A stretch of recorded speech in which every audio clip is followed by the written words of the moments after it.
Agar sizda bank kartasi, telefon raqami, Telegram, SMS orqali keladigan kodlar yoki mobil ilova bo'lsa, bu video bevosita sizga tegishli.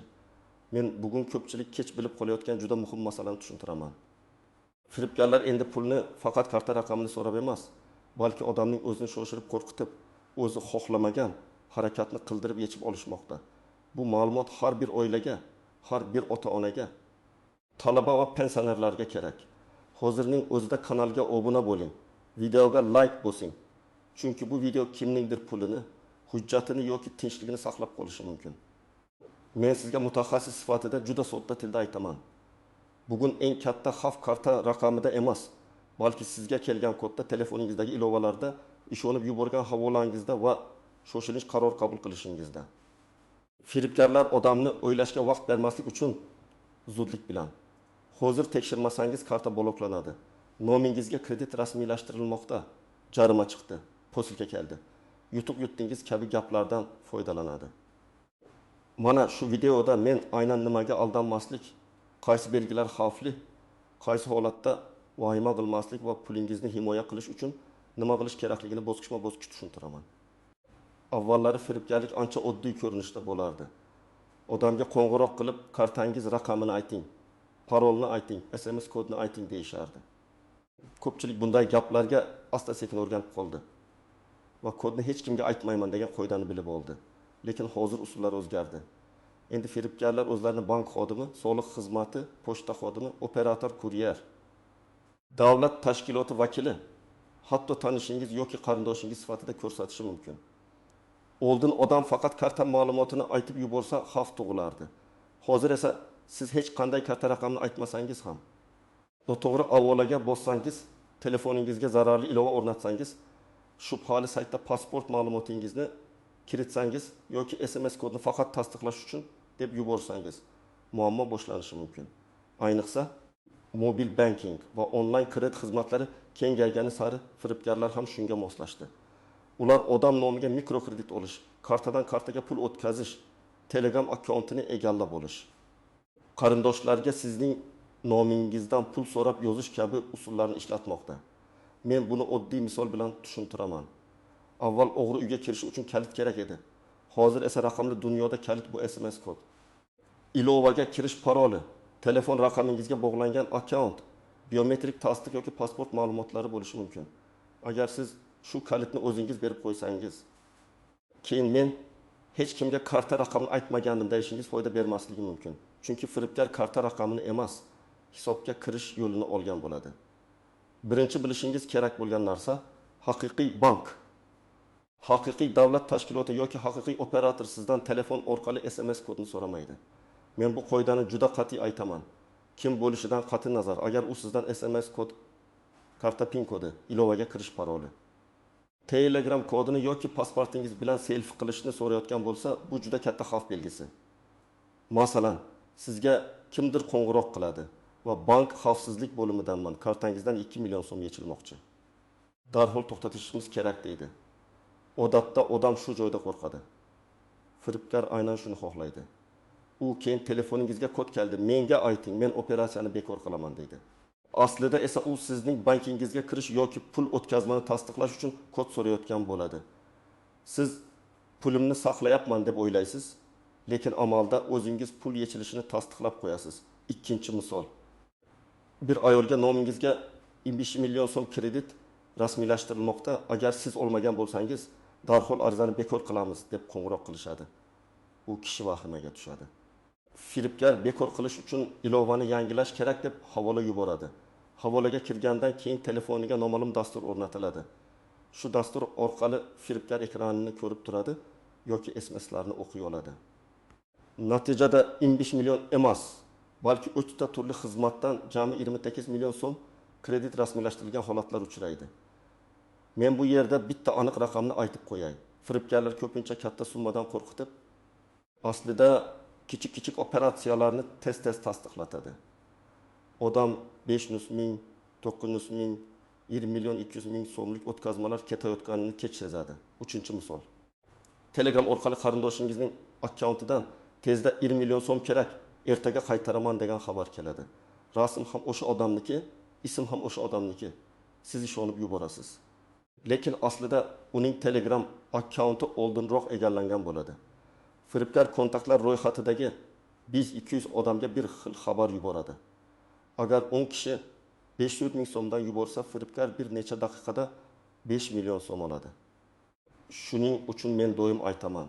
Pul so'ragan xabar kelsa, albatta telefon qilib ovozini eshiting. Faqat yozishma bilan ishonmang. 4-misol. İnternetdə davlatdan yordam puli, kompensatsiya, subsidiya. Har bir fuqaro uchun ultimatum 20 ming so'm to'lov degan reklama chiqadi. Odam havolaga kiradi, karta raqamini, amal qilish muddatini, telefon raqamini kiritadi. Keyin tasdiqlash kodi keladi. Odam pul tushadi deb kodni kiritadi. Aslida esa kartadan pul yetish tasdiqlanadi. Bu sxemaning asosiy belgisi shuki, sizga pul berishdan oldin sizdan karta kodlari, SMS yoki shaxsiy ma'lumotlar haddan tashqari ko'p so'raladi. Haqiqiy davlat to'lovlari odatda rasmiy platformalar, bank ilovalari yoki tegishli tashkilotlarning tasdiqlangan kanallari orqali amalga oshiriladi. Kimlar ko'proq xavf ostida? Men buni yoshga qarab emas, odatlarga qarab baholayman. Agar odam telefon qo'ng'irog'ida tez ishonib qolsa, havolani tekshirmasdan bo'lsa, zudlik bilan degan gapdan vahimaga tushsa, SMS kodini oddiy raqam deb o'ylasa, u xavf ostida. Pensionerlar, ota-onalar. İnternetdan kam foydalanadigan insonlar alohida himoyaga muhtoj. Chunki ular ko'pincha rasmiy ohangda gapirgan odamga ishonishadi. Lekin yoshlar ham ko'p aldanadi. Ayniqsa ish taklifi, kripto, onlayn savdo, arzon telefon, arzon avtomobil ehtiyot qismi, ijaraga uy va tez daromad va'dalarida. Kimlar kamroq xavf ostida? Hech kim to'liq xavfsiz emas, lekin qoidalarga amal qiladigan odam ancha himoyalangan bo'ladi. Masalan, SMS kodni hech kimga aytmaydigan, ilovani faqat App Store yoki Google Play orqali o'rnatadigan, bank raqamiga o'zi qayta qo'ng'iroq qiladigan, shubhali havolalarni ochmaydigan va pul so'ralganda ovozli tasdiq oladigan odam firibgarning eng oson qurboni bo'lmaydi. Firibgarlar ko'pincha eng tez aldanadigan odamni qidiradi. Siz o'tgan soniya to'xtab tekshirib ko'rsangiz, ularning rejasi buziladi. Endi istisnolar va ko'rinmaydigan nozik jihatlarni tushuntiraman. Ba'zan haqiqiy bank yoki xizmat sizga SMS yuborishi mumkin. Masalan, siz o'zingiz ilovaga kiryapsiz, o'zingiz to'lov qilyapsiz, o'zingiz parolni tiklayapsiz. Bu normal holat. Lekin farq shundaki, tashabbus sizdan chiqqan bo'lishi kerak. Agar siz hech narsa qilmayotgan paytda kod kelsa va kimdir qo'ng'iroq qilib, shu kodni ayting desa, bu xavfli. Yana bir nozik jihat, firibgarlar raqamni rasmiy raqamga o'xshatishi mumkin. Telefon ekranida bank nomi chiqishi ham ba'zan ishonchli dalil emas. Texnik usullar orqali raqamni o'xshatish, messenjerda logotip qo'yish. Rasmiy sayfaga o'xshagan kanal ochish mumkin. Shuning uchun men doim bitta qoida bilan ishlayman. Menga qo'ng'iroq qilishsa, men suhbatni tugataman va kartam orqasida yozilgan rasmiy raqamga yoki bankning rasmiy ilovasidagi qo'llab-quvvatlash bo'limiga o'zim murojaat qilaman. Agar haqiqatan muammo bo'lsa, ular buni tasdiqlaydi. Yana bir xavfli nuqta bu masofadan boshqarish ilovalari. Ayrim firibgarlar telefoningizni sozlab beraman, bank ilovangiz ishlamayapti, yordam beraman. Antivirus o'rnatamiz deb AnyDesk, RusDesk, TeamViewer yoki shunga o'xshash dasturlarni o'rnatishni so'raydi. Bunday ilovalar o'zi yomon emas. Ular ishda va texnik yordamda foydali bo'lishi mumkin. Lekin notanish odam sizdan shunday ilovani o'rnatishni so'rasa, u sizning ekraningizni ko'rishi, ba'zan telefoningizni boshqarishi mumkin. Bu bank ilovasi ochiq turgan paytda juda xavfli. Pasport ma'lumotlar haqida ham alohida aytaman. Ko'pchilik pasport seriyamni bilsa nima bo'lardi deb o'ylaydi. Aslida pasport ma'lumoti JSHR, tug'ilgan sana, telefon raqami va karta ma'lumotlari bir joyga yig'ilsa, firibgar uchun kuchli paket hosil bo'ladi. Sizning nomingizdan turli xizmatlarda ro'yxatdan o'tishga urinishi, kredit ariza berishi yoki ijtimoiy muhandislik orqali operatorni chalg'itishi mumkin. Shuning uchun hujjat rasmini har kimga yubormang. Ishga kirish ijara, oldi sotdi yoki yetkazib berish bahonasida pasport so'ralsa, avval kim so'rayotganini, nima uchun kerakligini va rasmiy shartnoma bor yo'qligini tekshiring. Yana bir keng tarqalgan tuzoq bu oldindan to'lov. Masalan, internetda telefon 3 million so'm turadi, lekin kimdir 1 million 800 mingga sotyapti. Siz yozasiz, u ko'p odam so'rayapti, 300 ming zakalat yuborsangiz ushlab turaman deydi. Yoki uy ijarasi bo'yicha bugun band qilib qo'ying. Bo'lmasa boshqaga ketadi deydi. Bu yerda ham shoshirish bor. Haqiqiy sotuvchi bilan video qo'ng'iroq qiling, mahsulotni ko'ring, hujjatni tekshiring, imkon bo'lsa qo'lma-qo'l yoki himoyalangan to'lov usulidan foydalaning. Arzon narxning o'zi firibgarlik dalili emas. Lekin bozor narxidan o'tkin-cho'kir foiz past taklif har doim savol tug'dirishi kerak. Ish takliflarda ham ehtiyot bo'ling. Kuniga 500 ming so'm daromad, tajriba shart emas. Faqat kartangiz kerak degan e'lonlar ko'pincha xavfli. Ba'zan odamni pul qabul qilib, boshqa kartaga o'tkazib berasiz, foiz olasiz deb jalb qilishadi. Bu oddiy ish emas, bu noqonuniy pul aylanishi bilan bog'liq bo'lishi mumkin. Keyin firibgarlikdan zarar ko'rgan odamlar aynan sizning kartangizga pul yuborgan bo'lib chiqadi. Natijada siz men faqat yordam bergandim desangiz ham izoh berishingizga to'g'ri keladi. Endi nima qilish kerakligini aniq aytaman.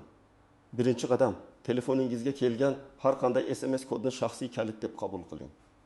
Uni bank xodimiga ham, operatorga ham, tanishga ham, notanishga ham aytmang. Agar kimdir kod so'ra, suhbatni zarhol tugating. Ikkinchi qadam, bank kartangiz bo'yicha shubhali holat bo'lsa, o'zingiz bankka qo'ng'iroq qiling. Rasmiy raqamni Google reklamasidan emas, kartaning orqa tomonidan, bankning rasmiy saytidan yoki ilovadan oling. Qidiruvda birinchi chiqqan sayt ham har doim rasmiy bo'lmasligi mumkin. Chunki reklama orqali soxta sahifalar yuqoriga chiqib qoladi. Uchinchi qadam, bank ilovasida limitlarni sozlang. Masalan, bir kunlik onlayn to'lov limitini 500 ming yoki 1 million so'm qilib qo'yish mumkin. Agar siz katta to'lovlarni kam qilsangiz, kartadan kartaga o'tkazma, internet to'lovlari, chet el to'lovlari uchun alohida limit bo'lsa, ularni nazorat qiling. Bu firibgar kirib olsa ham zarar miqdorini kamaytiradi. 4-qadam. Asosiy pulingizni kundalik ishlatadigan kartada saqlamang. Men odamlarga bitta karta kundalik to'lovlar uchun, ikkinchi hisob esa jamg'arma uchun bo'lishini tavsiya qilaman. Kundalik kartada transport, do'kon va kichik xarajatlar uchun yetadigan summa tursin. Katta pul alohida hisobda, iloji bo'lsa qo'shimcha tasdiq bilan tursin. 5-qadam, ota-onangiz, bobo-buvingiz va oiladagi internetdan kam foydalanadigan insonlar bilan alohida gaplashing. Ularga hech kimga kod aytmang deyishning o'zi yetmaydi. Aniq misollar bilan tushuntiring. Agar bankdanman desa ham kod aytmaysiz. Agar men yozib pul so'rasam ham, avval menga telefon qilasiz. Agar sizni qo'rqitishsa, darhol menga aytasiz. Oilada bitta qoida bo'lsin, katta pul o'tkazishdan oldin kamida bitta yaqin odam bilan maslahat qilinadi. 6-qadam.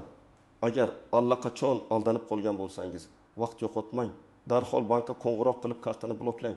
Mobil ilovadan barcha sessiyalarni chiqaring, parolni almashtiring. Agar Telegram yoki boshqa messenjer egallangan bo'lsa, akkauntni tiklashga harakat qiling. 2 bosqichli parolni yozing. Kontaktlaringizga mendan pul so'ralgan bo'lsa yubormang deb xabar bering. 7-qadam. Huquqni muhofaza qiluvchi organlarga murojaat qilish uchun dalillarni saqlang. Qo'ng'iroq raqami, SMS, karta raqami, chek, o'tkazma kvitansiyasi, Telegram yozishmalari, havola manzili, reklama skrinshoti, bankdan kelgan xabarnoma. Firibgar bilan yozishma, bularning hammasini o'chirib yubormang. Bankdan operatsiya bo'yicha ma'lumot oling. Ariza yozayotganda voqeani vaqt bo'yicha tartib bilan yozing. Qachon qo'ng'iroq bo'ldi? Kim deb tanishtirdi, nima dedi? Qaysi kod keldi? Qancha pul yechildi? Qaysi kartaga ketdi? 8-qadam. Parollarni yangilang. Ayniqsa telefon raqamingizga bog'langan pochta, bank, Telegram, Instagram, Facebook va boshqa akkauntlarda kuchli parol qo'ying. Bir xil parolni hamma joyda ishlatmang. 2 bosqichli himoyani yo'qing. Telegramda bu two-step verification deb yuritiladi. Bu yo'qilgan bo'lsa, faqat SMS kod bilan akkauntga kirish qiyinlashadi. 9-qadam. Telefoningizni tekshiring. Noma'lum ilovalar o'rnatilganmi? Ruxsatlar haddan tashqari ko'p berilganmi? Ekran yozib olish yoki masofadan boshqarish dasturi bor, bularni ko'rib chiqing. Agar shubha kuchli bo'lsa, muhim ma'lumotlarni saqlab, telefonni zavod sozlamalariga qaytarish ham kerak bo'lishi mumkin. Lekin bundan oldin bank ilovalaridan chiqing, kartalarni bloklang va kerakli dalillarni saqlab oling. 10-qadam. Har bir zudlik bilan degan talabni to'xtatib tekshiring. Men o'zim shunday qilaman. Kimdir meni shoshirsa, demak men aynan shu paytda sekinlashaman. Firibgarning quroli shoshirish bo'lsa, sizning himoyangiz tanaffusdir. 30 soniya o'ylash, 1 daqiqa ichida yaqin odamga qo'ng'iroq qilish yoki 5 daqiqada bankka o'zingiz bog'lanish ko'p pulni saqlab qolishi mumkin. Agar siz bankka murojaat qilsangiz, aniq va qisqa yozing. Men ushbu operatsiyani amalga oshirmaganman. Firibgarlik alomatlari bor. Kartamni bloklashingizni va operatsiya bo'yicha tekshiruv boshlashingizni so'rayman. Arizada sana vaqt, summa, karta oxirgi get raqami, pul ketgan karta yoki hisob ma'lumoti, sizga qo'ng'iroq qilgan raqam va voqea tafsilotini ko'rsating.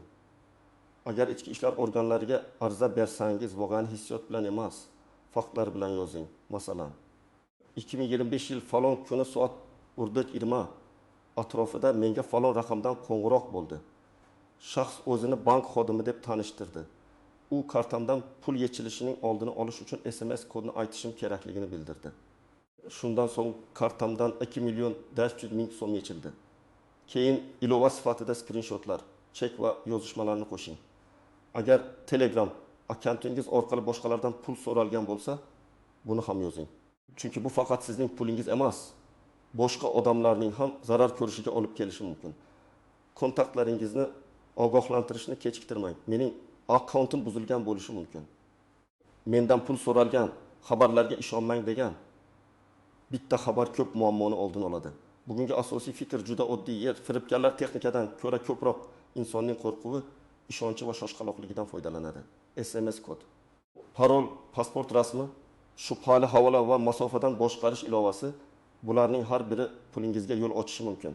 Sizning eng kuchli himoyangiz esa tekshirish, shoshmaslik va rasmiy manbaga o'zingiz murojaat qilishdir. Men sizdan so'rayman, bu videoni ko'rganingizdan keyin oilangizdagi kamida bitta odamga shu qoidalarni tushuntiring. Izohlarda yozing. Sizga yoki tanishlaringizga shunday qo'ng'iroqlar bo'lganmi? Qanday holatga duch kelgansiz? Videoga like bosing. Kanalga obuna bo'ling. Chunki men bunday muhim ogohlantirishlarni oddiy tilda tushuntirib boraman. Eng muhimi, hech qachon vahima bilan qaror qabul qilmang. Avval to'xtang, tekshiring, keyin harakat qiling.